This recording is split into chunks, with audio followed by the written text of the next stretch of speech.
నమస్తే అండి. నా పేరు doctor D V R Reddy, senior homeo consultant, Sneha homeopathy. ఈరోజు మనం సార్కోపెనిక్ ఒబేసిటీ అనేది తెలుసుకుందాం. ఇది చాలా కొత్తగా ఉంటుంది. ఒబేసిటీ అంటే అంతా ఊబకాయం, లావుగా ఉండడం అని అనుకుంటాం. కానీ ఈ సార్కోపెనిక్ ఒబేసిటీ అనేది మనిషి సన్నగా ఉంటాడు కానీ ఒబేసిటీ కిందకి వస్తుంది. ఎందుకనంటే ఈ శరీరంలో సన్నటి వాళ్ళలో శరీరంలో చాలామందిలో ఈ ఒబేసిటీ వచ్చింది అనే డయాగ్నోసిస్ అయితే దీంట్లో శరీరంలో ఎక్కువ ఫ్యాట్ ఉంటుంది.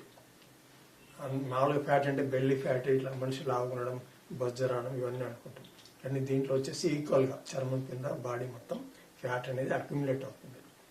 దీన్ని మనం సార్కోపెనిక్ ఒబేసిటీ అంటాం. మరి అట్లా వచ్చినప్పుడు ఏమవుతుందంటే మజిల్ కండరాలన్నీ కృషించకపోతాయి, సన్నబడిపోతుంటాయి. కాబట్టి మనిషి చూడడానికి సన్నగా ఉంటాడు కానీ ఈ ఫ్యాట్ అనేది మొత్తం బాడీ మొత్తం స్ప్రెడ్ అయి ఉంటుంది.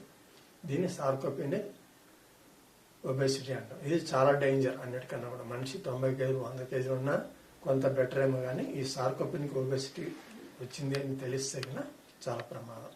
కాబట్టి ఈ కొలెస్ట్రాల్ లెవెల్స్ చూసుకుంటూ, తర్వాత ఏజ్, డయాబెటీస్ ఇట్లాంటివి ఏమైనా ఉన్నాయి ఇవన్నీ చూసుకుంటూ కొంచెం బాడీ ఫిజికల్ మెయింటైన్ చేయాలన్నమాట. అప్పుడు కండరం పెంచుకోవడానికి ఎక్సర్సైజులు, మందులు, అవసరమైన హోమియోపతి మందుల్లో చాలా మంచి మందులు ఉన్నాయి. కాబట్టి ఈ విధంగా కూడా ట్రై చేయొచ్చు మీరు. సార్కోపెనిక్ ఒబేసిటీ అనేది గుర్తుపెట్టుకోండి. చాలామందికి తెలియదు ఈ విషయం. సో కంపల్సరీ మీరు అనుభవమైన డాక్టర్ని సంప్రదించండి. హోమియోపతిలో మంచి మందులు ఉన్నాయి. నమస్తే.